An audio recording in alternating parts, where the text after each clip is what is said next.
A mouse can mature, reproduce, and start aging before a human newborn can walk. But a Greenland shark may be swimming for centuries. Same world. Same basic building blocks, totally different clocks. By the end, you'll know the 3 secret dials that control those clocks.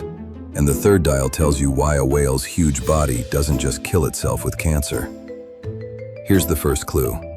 Tiny creatures generally live fast, since every gram of their body uses energy at a frantic rate. But metabolism alone can't unravel the mystery. One little animal breaches that norm so profoundly that scientists have had to reassess what aging actually is. Picture a mouse next to an elephant. A mouse's heart can beat over 500 times each minute. An elephant's can only beat 30 times. It takes more food than its size should allow and converts fuel to energy at a fantastic rate. The mouse breathes quicker. It's like the engine on a motorbike revving on the highway compared to a huge ship cruising steadily through the ocean. That is biological pace dial number 1. Small mammals normally have a greater energy use per gram of body weight. Their cells turn over faster, replace portions faster, and tend to get damaged faster. The simple solution therefore seems plain: quicker engine, shorter life. But you might have heard a weirder assertion, that all mammals have around the same amount of heartbeats in their lives. That sounds good. It's not a law either.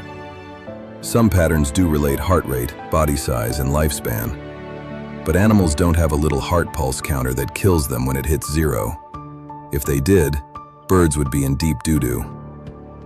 Many birds have very rapid heart rates and high energy needs, but can survive longer than similarly sized mammals. Parrots live for decades. A mouse of the same weight may live only a few years. Some small bats might live for more than 30 years. Metabolism is important, but it doesn't give you an expiration date. Picture 2 people driving the exact same vehicle. One ignores all the warning signs.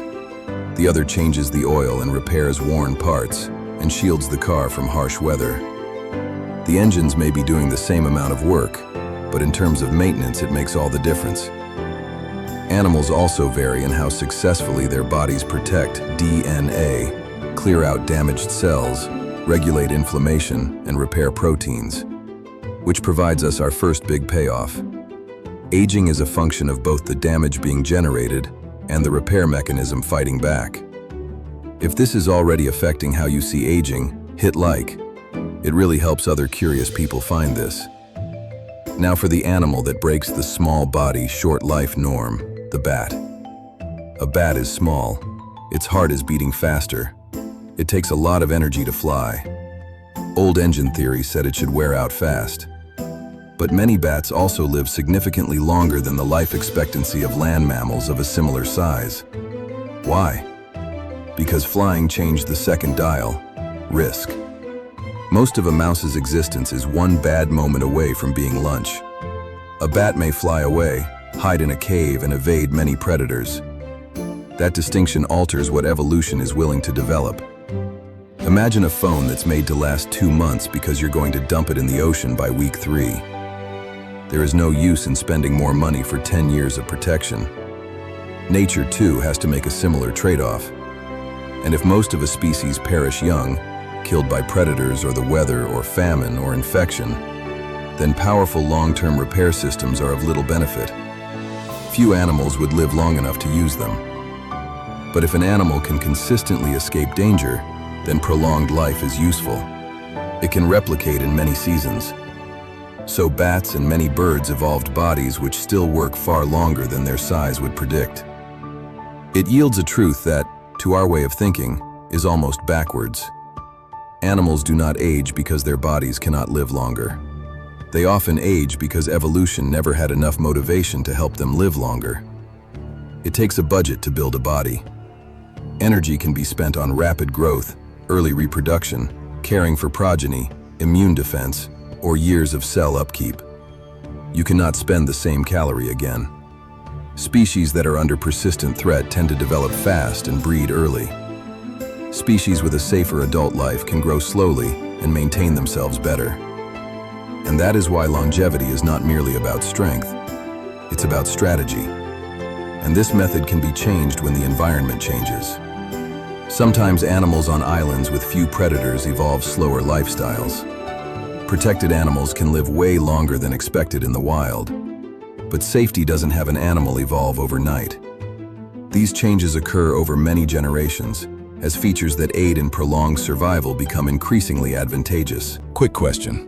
If you could borrow the biological clock of one species, would you pick a bat, a tortoise, or a whale? Let me know in the comments, because the next animal makes all three appear nearly hurried. The Greenland shark swims deep in chilly waters of the North Atlantic at an almost unimaginable velocity. It grows quite slowly. It may not breed until it is over 100 years old. Scientists estimate it can live for several centuries. It delays several chemical reactions in its body using cold water. Its metabolism is a crawl compared with that of a warm, frenzied mouse. For creatures that are largely dependent on ambient temperatures, heat accelerates the rate of growth, mobility, and biological wear. Cold can slow down the whole schedule. However, cold alone is not a magical anti-aging cure. Put the wrong animal in frigid water, and you don't get 300 years of life. You make an emergency.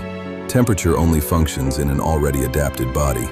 The Greenland shark's overall life strategy is geared towards a cold, slow growth, late reproduction, and low-energy lifestyle. A tortoise takes another route. Its shell safeguards it against harm, and its slow and robust maintenance systems enable it to live a lengthy life. Other solutions. 1. Same result. We now come to the biggest mystery of them, a conundrum hidden inside every elephant and whale. More cells means more cancer. Every time a cell divides, something can go wrong. A whale has a lot more cells than a mouse, and it lives a lot longer, so it has many more chances for a dangerous mistake. Simple math says large creatures should be full of cancers, but they are not between species. This riddle is called Peto's paradox, and it leads directly to the third dial, biological defense. Huge, long-living animals could not evolve without stronger mechanisms to manage damaged cells. Elephants have additional copies of a major tumor-fighting gene. Their cells might be perilously ready to shut themselves down prematurely when significant injury happens. Whales have evolved different types of cancer control, DNA repair, and cell regulation, apparently. They didn't become gigantic first and then hope for the best. Their larger bodies and longer lives need stronger defenses to evolve. So lifespan is not some secret chemical buried in a tortoise or a shark. It's a mix of answers: repair, cleanliness, protection, and cautious control. And humans have a version of this story too. Here's the twist you might see in your own area. Bigger animals generally live longer than smaller ones among mammals. But in domestic dogs, the pattern is often reversed. Chihuahuas tend to live longer than Great Danes. That sounds implausible until you observe the speed of expansion. Large breeds grow into massive bodies quite quickly, but that fast growth brings new demands and risks, and selective breeding has influenced the health of each breed in different ways. So, bigger lives longer is not a rule of thumb. The outcome depends on the context. Even the popular notion that telomeres are a simple countdown clock does not hold up across mammals. Telomeres are protective caps on chromosomes that can get shorter as cells divide. Species differ in their usage of them. Some short-lived animals start with unexpectedly lengthy telomeres. Other protections are present in some long-lived animals to cope with cell division. There is no one gauge revealing exactly how much life is left. Aging is more like a whole control room, accelerating metabolism, temperature, growth, reproduction, predators, cancer defenses, cell healing. But the last point remains. Why hasn't evolution eradicated aging altogether? Because evolution doesn't create bodies to survive forever. It encourages features that allow genes to survive in future generations. Once the animal has reproduced and helped its young survive, the evolutionary payoff of complete permanent healing diminishes. That answers our original question. The mouse is on a quick biological clock, faces a substantial hazard of risk, and makes large reproductive investments early in life. The shark travels slowly in a frigid planet. The bat escapes several dangers and keeps its body in an unusually good condition. The elephant and whale have better defenses needed for lifetimes that are long and huge. Pace, danger, repair, 3 dials. So animals aren't simply running to the same finish line at various paces. Every species lives inside a clock made of its anatomy, its surroundings, and millions of years of existence. A minute's still a minute. But that minute does not cost every animal the same biologically. And it may be the most startling lesson about your own aging too. Time counts, but what your body accomplishes with that time matters just as much.